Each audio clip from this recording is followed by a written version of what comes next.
كانت شيء خير، وإن كانت شيء فتح فيه أو شايل المفاتيح بطريقة سيئة، فربما يفتح باب شر لو لا سمح الله. نعم.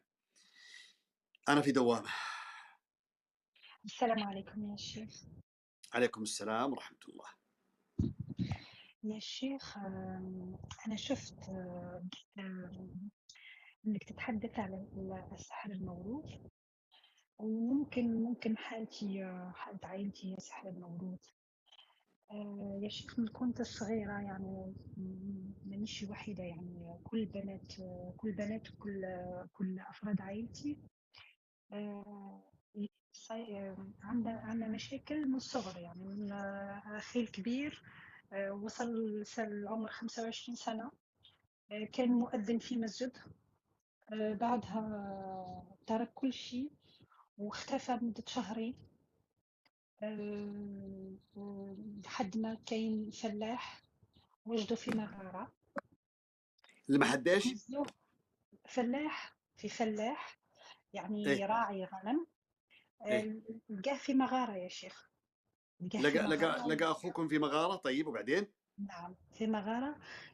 بقى في المغارة مدة شهرين. نعم. نزل من المغارة يا شيخ.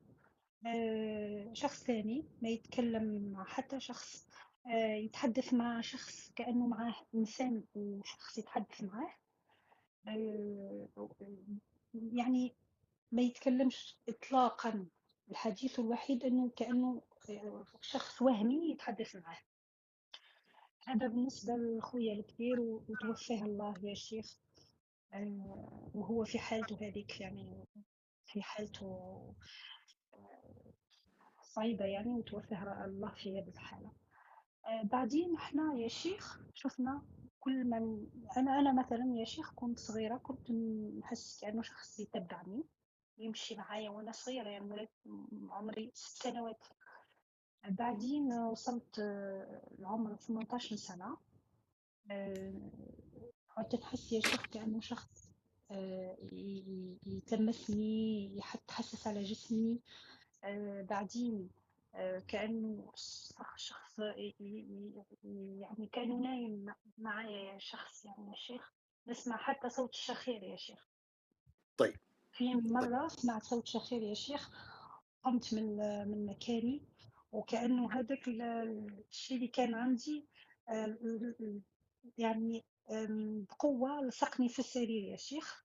وبعدين بديت نقرأ قرآن، قرأت آية الكرسي. أنا بديت في آية الكرسي وهو كأنه انتزعته، ولا انتزع من جسمي كما تنزع الغراء يا شيخ. وبعد أخواتي وإخوتي كلهم يشوفوا نفس الشيء. عندنا أشياء تحدث في المنزل. عندنا حالات من أخوتي اللي شافوا آه، أشكال غريبة في المنزل، سمعنا أصوات.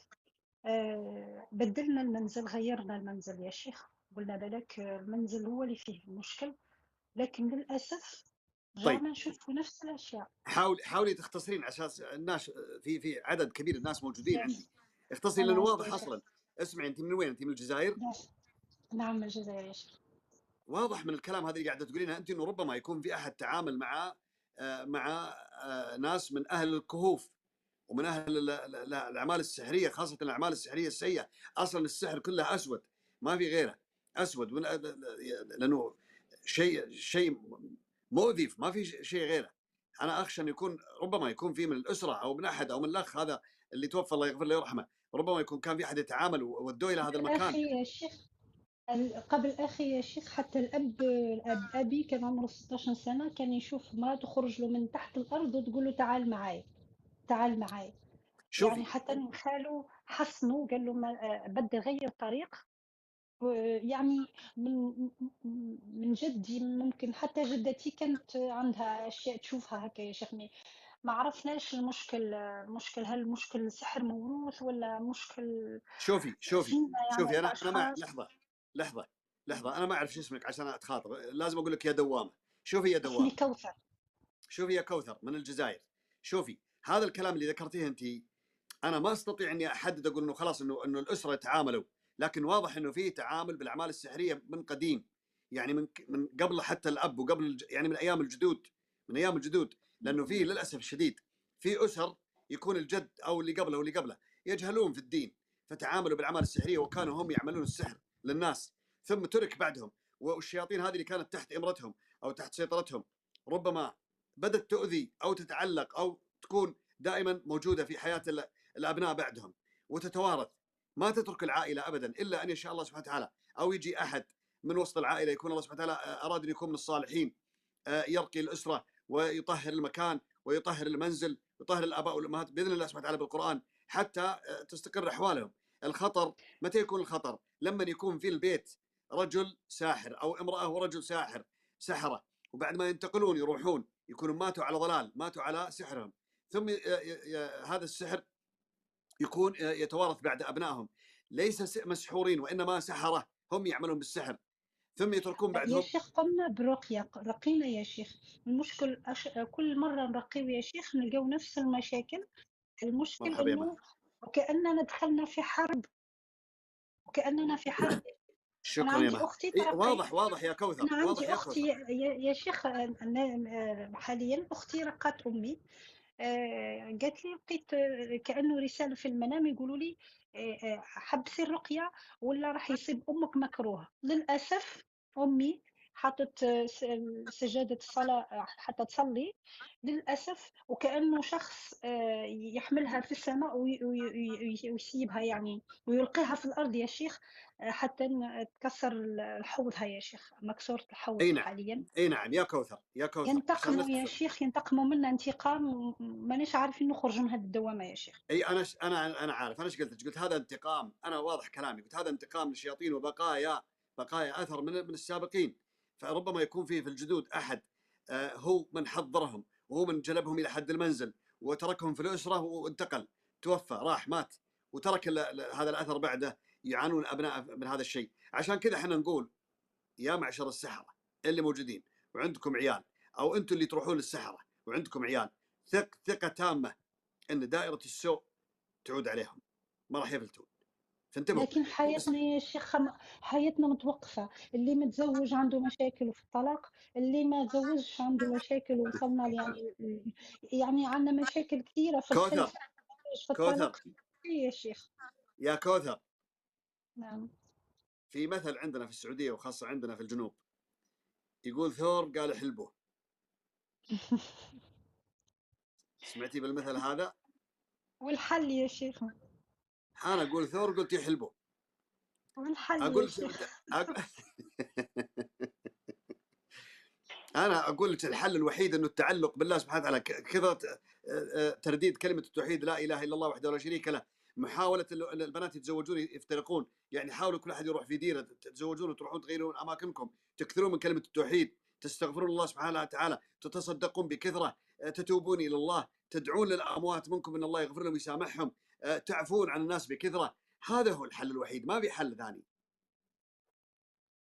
لكن يا شيخ رقينا، ومثلا أنا نرقي وأختي تتأثر، أختي ترقي وأنا نتأثر. قالوا لنا والله صحيح فعلا إنه فعلا فعلا في رجعت قالوا اسمعي. لنا الأئمة، قالوا لنا الأئمة إنه في سحر مشترك بيناتكم يا شيخ.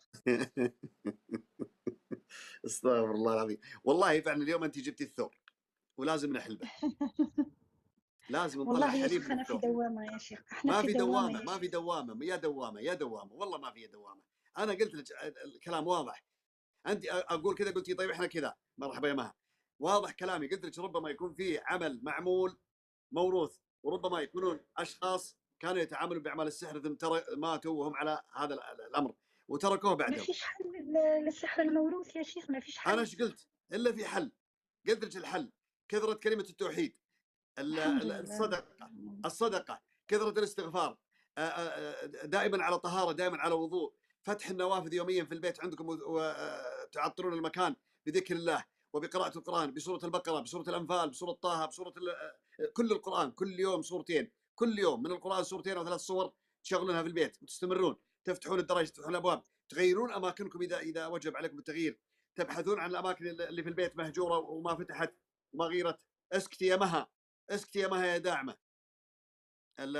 تكثرون من كلمه التوحيد. اسمعيني، ركزي على كلامي عشان ما ترجعي بعد شيء تقولي انت بتسوي يا نعم يا شيخ. شيخ. تقعد اتكلم نعم يا بعدين شيخ. يطلع الواحد كانه زعرم ما سمعني.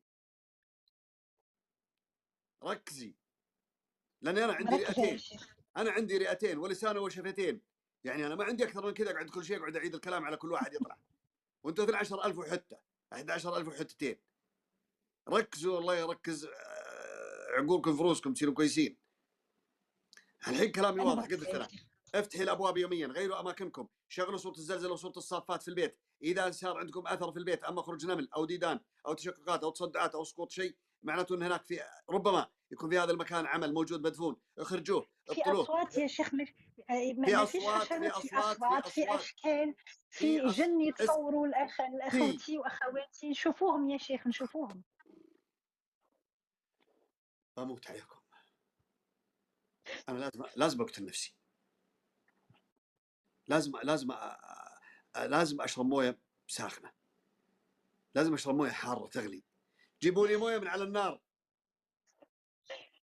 وحطوا فيها ملح كثير واربع خمس ملاعق خل التفاح الاحمر، زودوا عسل الملح. عسل يا شيخ. استني. عسل. عسل. نعم. بشق هدومي، جيبوا لي مقص، اقول لها سوي كذا، قالت لي احنا سوينا. اقول لها بطيخ، قالت اقرع. نوره بعد انت من وين جيت يا نوره؟ تدري يا نوره، تدري اشوف الجزائريه هذه ايش تبي مني؟ تبي تجنني اذبح احمد الرحال اليوم. احمد الرحال بجننه اليوم، انا بطيح في بطن احمد الرحال. افتح والله المايك. احنا يا شيخ جنينا، احنا جنينا في البيت، نقرا قرآن ما نسلكوش رانا في حرب، نخرجوا نحبسوا القرآن نفس الشيء رانا في حرب، ما عرفناش الحل. يا كوثر، انا قلت لك الحل، انا قلت لك الحل، قلت لك شغلوا في. انت تسمعين ولا ما لو تسمعين؟ شغلنا الشيخ، لو شغلنا القرآن، أمي مثلا تنظر، أختي نفس الشيء، أخيرا استمروا أذكرنا يا استمروا شيخ أمي. استمروا استمروا، اسكتي. استمروا لا توقفون، استمروا لا توقفون. مو معناته واحد يتعب تقعدوا تتصلون علي انا.